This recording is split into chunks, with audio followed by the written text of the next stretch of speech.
Hey there people, it's Naturally Marked. I am coming to you with a chit chat, kind of moisturize my hair with me. This is going to be kind of like a part 2, answering some of you guys' questions that you asked me on my up-to-date life video. So if you're interested in the questions that you guys asked, you want the answer, just stay tuned. I'm just going to spray my hair since I'm moisturizing. I am in my shower because this is where I get the best light at, so hopefully it's okay. Let me know. Or hopefully it doesn't sound too echoey. But I'm going to just spray my hair with some water. And I think I'm just going to use this Herbal Essence conditioner just to moisturize my hair. So it's going to be like pretty self-explanatory, so I'm not going to explain to you what I'm doing. I'm going to just start kind of talking to you guys about my experience living in a truck and answering some of the questions. So the first question you guys asked was, really quick about my hair. I washed it with black shampoo about like 3 or 4 days ago, and I did not put anything on it.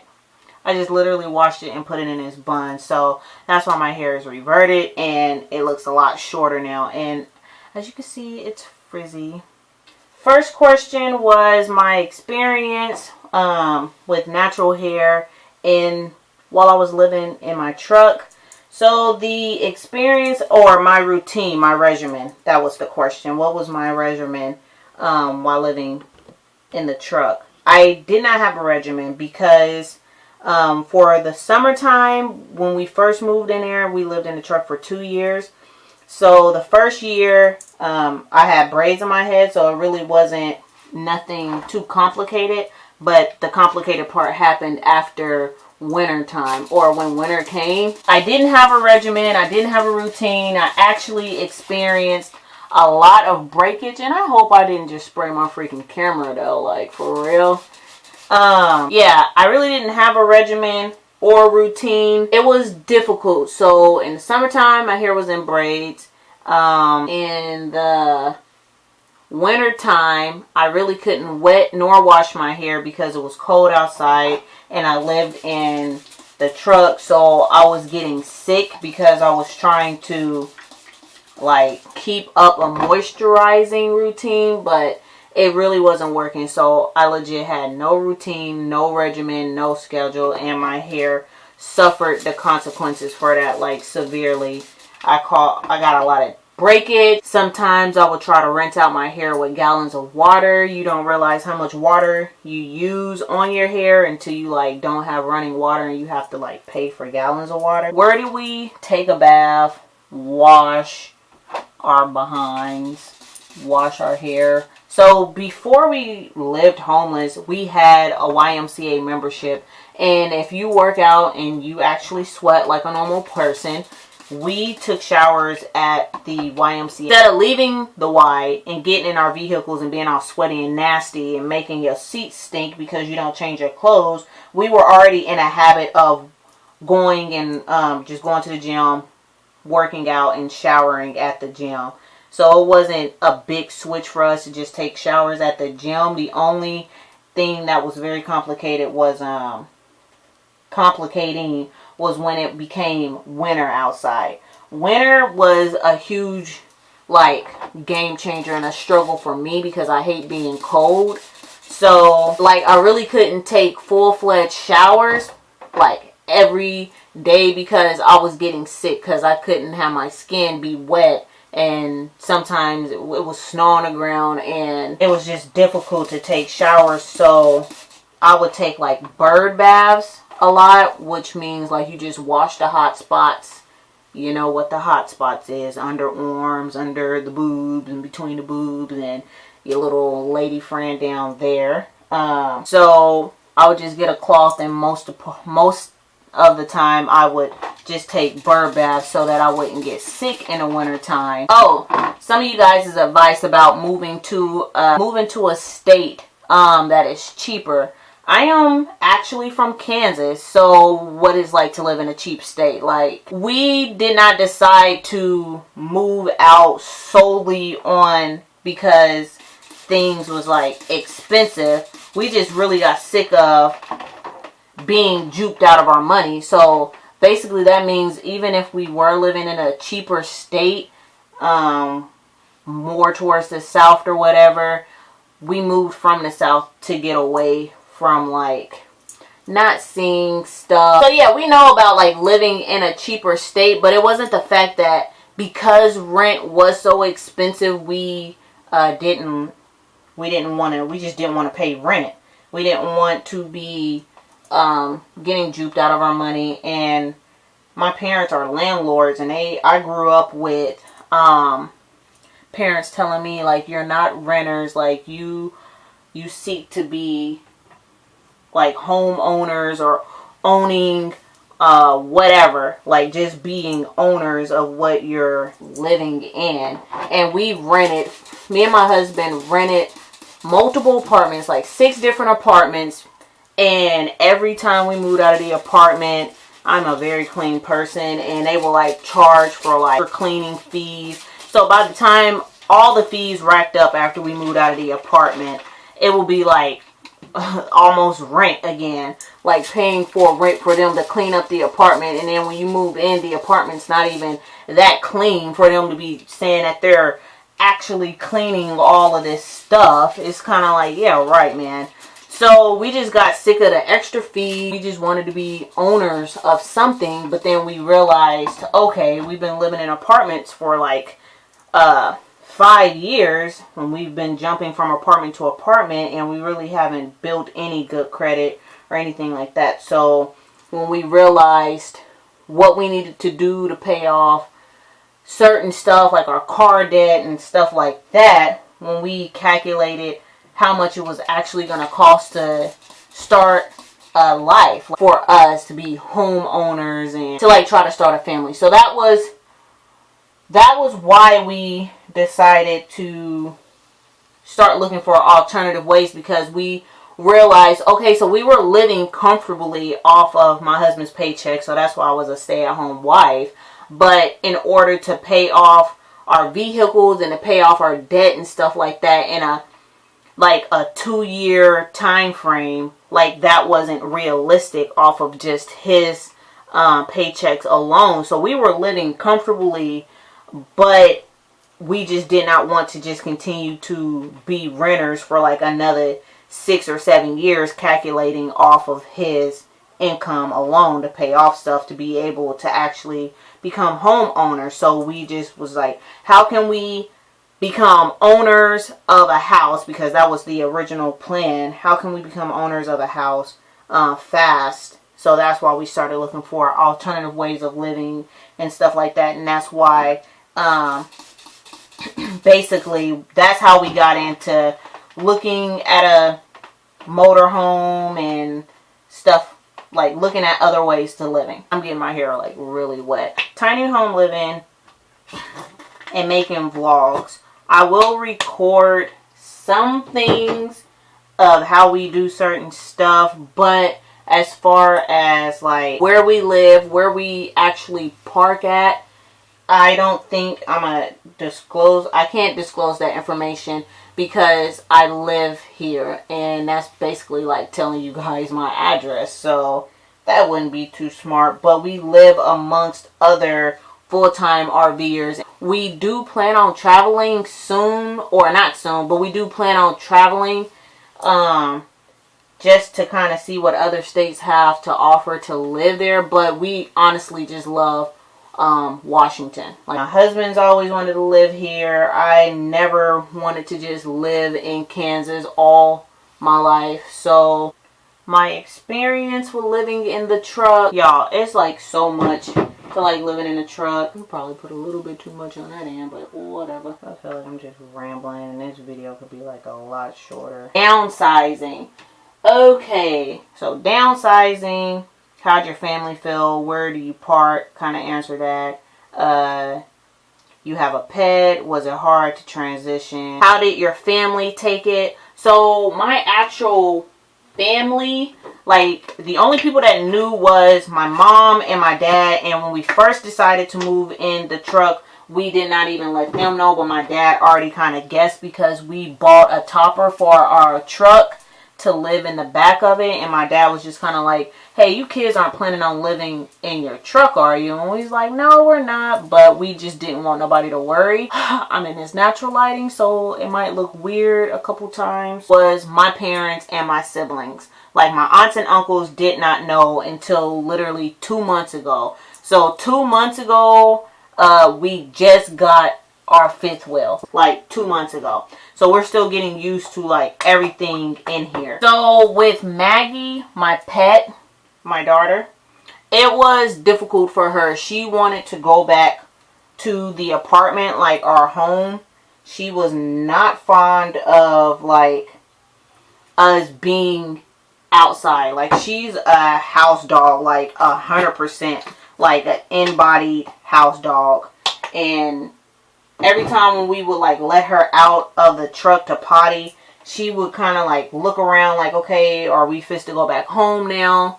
Or is this it? Like, she was not happy about like her sleeping in her bed, like on the passenger side on the floor.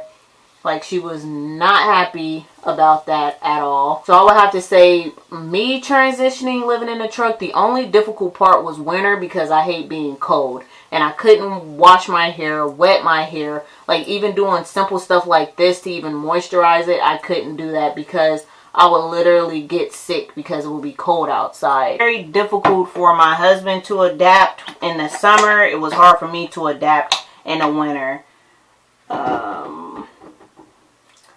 What did it teach me? Like, living outside homeless. It taught me that most homeless people that stand on the corner don't need money. They're just there to support you, to support their habits. If it's drinking or buying cigarettes, or if they're actually on hardcore drugs. I noticed that most homeless people have money for food, but they either sell their food stamps to get drug money, or else, I don't know, it's kind of difficult. For me, I just know that I will not give a homeless person cash.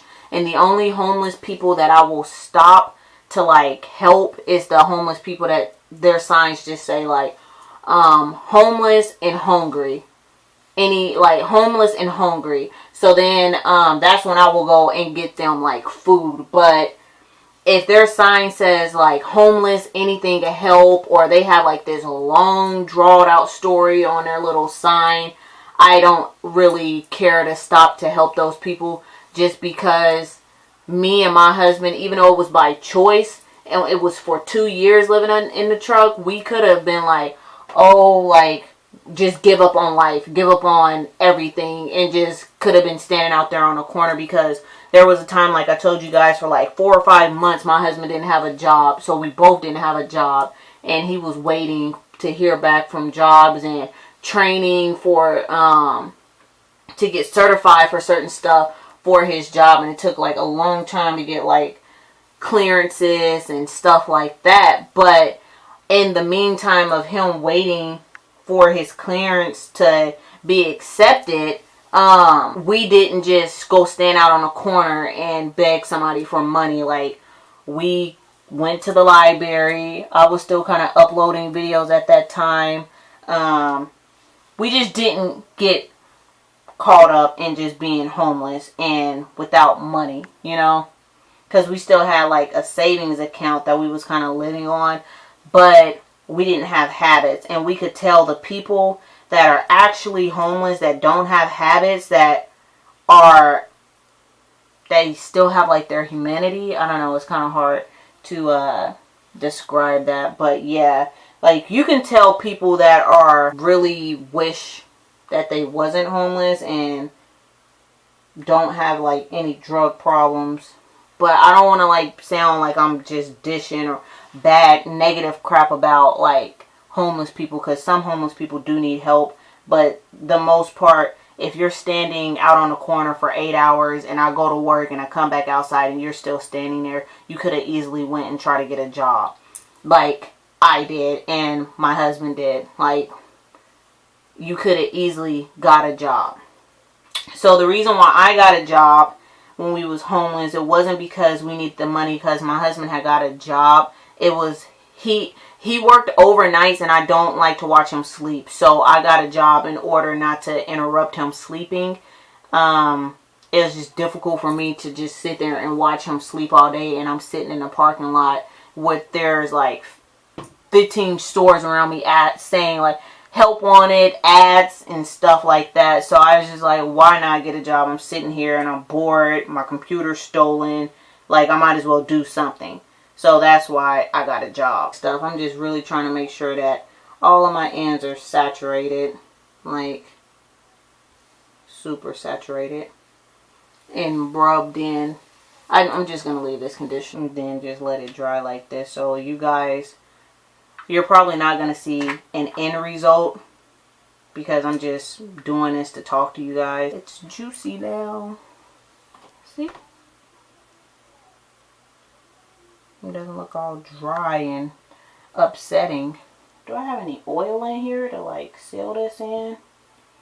I ain't got no oil. Things that we got accomplished while living in the truck. We paid off our cars, so we have no more car payments. We don't have any more debt. Our credit scores went from the low 5s to like mid 700s.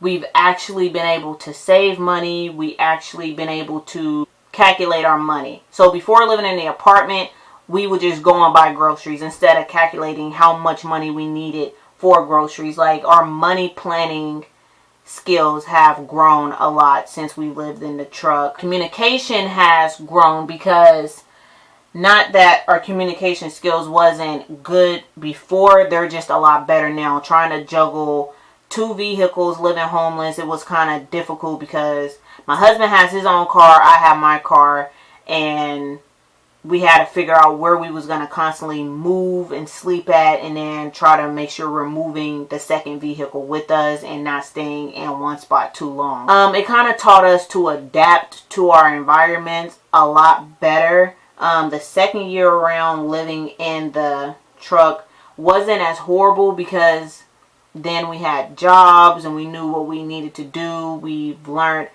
about blocking the window so that our body heat could stay in the car instead of not having the windows blocked. And we learned how big of a homeless community there is of people living in their car. So it was just it was a lot of knowledge. Like, over the 2 years, it was very difficult to record all the time because there wasn't happy days all the time, and it wasn't just horrible. Oh, the breakage.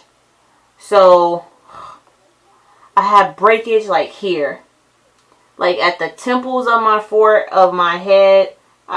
My hair broke off around here. It broke off here. Oh yeah, and I actually straightened my hair like a year and 8 months ago. I straightened it, and then I had suffered from a little bit of heat damage in the back. Let me see if I can even show you guys. Yeah, you see how this is just straight? Like, I got heat damage just in the back part of my hair, like not all of it. Cause see, look, that part's curled up, but it's just like, it's literally like a little quarter piece of hair back here that got heat damage. Would I straighten it again? I don't know, but I'm pretty sure you guys are gonna be upset at me for straightening my hair and not recording it. Like I should have recorded it, because now I don't know if I'm gonna ever straighten my hair again just because I got a little heat damage. But I do know what I did wrong. Obviously I watched a couple of YouTube videos and I was just like, okay, I'm gonna just wing it to see what happened. And some people was like, okay, I'll go 5 times like on the root of my hair and then I drag it down. So I was like, okay, I'm gonna do 5 times and then I'm gonna drag it down. But when I did that first patch, I noticed that my hair did not need to be tapped 5 or 4 times at the root. Like, I just needed to put it on there and drag it straight down. And I also had my heat on 450, which was a big no-go. But now I know. And if I do straighten it again, I don't think I will straighten it bone straight. I will just straighten it enough to where I can easily comb through my hair and then like do a braid out or a twist out or a curl or something like that. But I did straighten my hair. So my hair has like, my hair changed from the weather. The winter weather took a toll on my edges, and I noticed like my hair feels a little thinner around my edges, and I think that's mainly because I wasn't moisturizing it correctly. It was breaking off, and I feel like it kind of got a little thinner too. So the winter weather was not a friend to me, and I always wore that little black hairband up like to push my edges back, and I think that's what also caused my hair to break off at the edges, because on top of me not moisturizing it, I had this rubber band like this, not a rubber band, but you guys know what I'm talking about, those hair ties that you can just put on your hair and it pushes it back. So it was pushing it back where there was an indentation, and I was never taking it off. So I think that's what actually caused the breakage around this area. Like, it's still long. I will do an RV tour on my second channel, because if it doesn't relate to hair, I don't know if I want to put it on this channel. Oh yeah, that's another thing. I make YouTubes because I want to help you guys. I got so many questions in person about what I do to my hair. How did I get it to grow so long? So if I can make money while doing it, that's cool. But YouTube was not, I did not start my YouTube channel to just make money. And I didn't see anybody on YouTube, and I really still don't see anybody on YouTube with my hair texture. I don't even know what my hair, like, I don't even know what my pattern is, because it's just, it's so random. Like, oh, it's hard to like do wash and goes and blah blah blah, and I've tried wash and goes, but I don't know if I'm not doing it correctly. You guys know that I'm a real person, and I'm not just on here to try to sell you a whole bunch of crap and have my background be like extremely pretty and whatever, and just be like selling y'all BS. Yeah,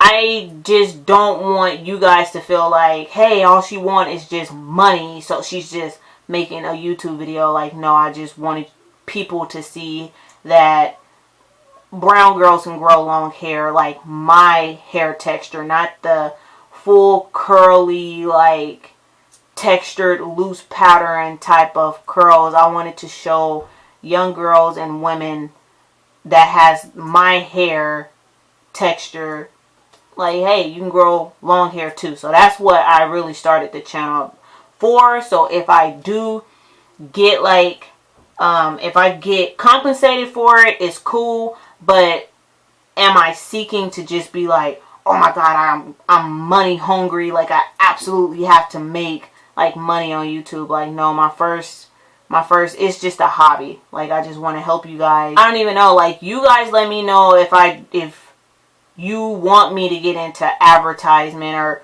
trying or demoing products or whatever, to just see if it will work on my hair texture, show you guys what I do to my hair, and if it works for me, maybe it will work for you if you kind of have the same hair texture or not. So yeah, I didn't start my channel off to just be compensated for it. I just wanted to start it out to help people, to help you guys. Oh, somebody wanted to see how I downsized.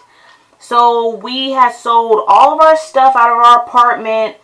We had a one-bedroom apartment. If you guys see my old videos, you see like I have my bedroom set, and if you guys watch my glides, you'll see everything that I had in my apartment. So we actually sold everything, our couches and what have you, and we put it all in public storage. That was a task of its own, to downsize and put everything in a storage. Everything that you worked hard for, everything that you've been seeing every day and what have you, it was just hard to just pack it all up and put it in a storage and then not be able to have 30, 40 pairs of shoes just at your closet to just wake up and be like, oh, I want to put these shoes on, and just to wake up and put on the same pair of shoes every day because you don't have space in your car to be living that big, you know. So just downsizing from all of my hair products being in my whole full closet to only having maybe 2 hair products in my car. But I didn't throw my hair products away, y'all. I put them in a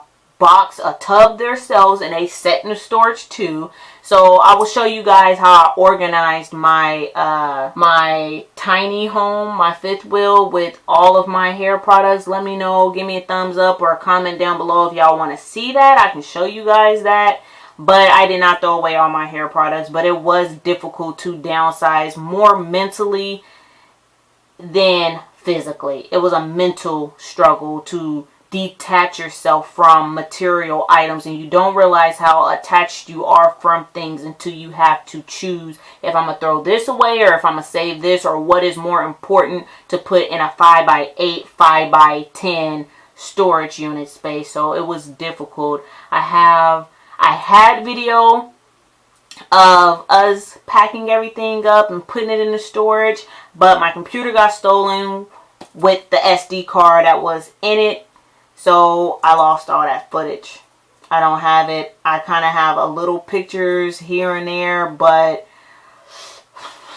I don't have a lot of the preparing to move. Yep, I'm going to stop rambling now. Thank you guys so much for subscribing, for commenting, for being here, listening to my crazy, weird life.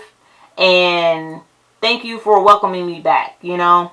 You could watch anybody, but you chose to be here with Naturally Marked. So, thank you guys for watching, and until next time, bye.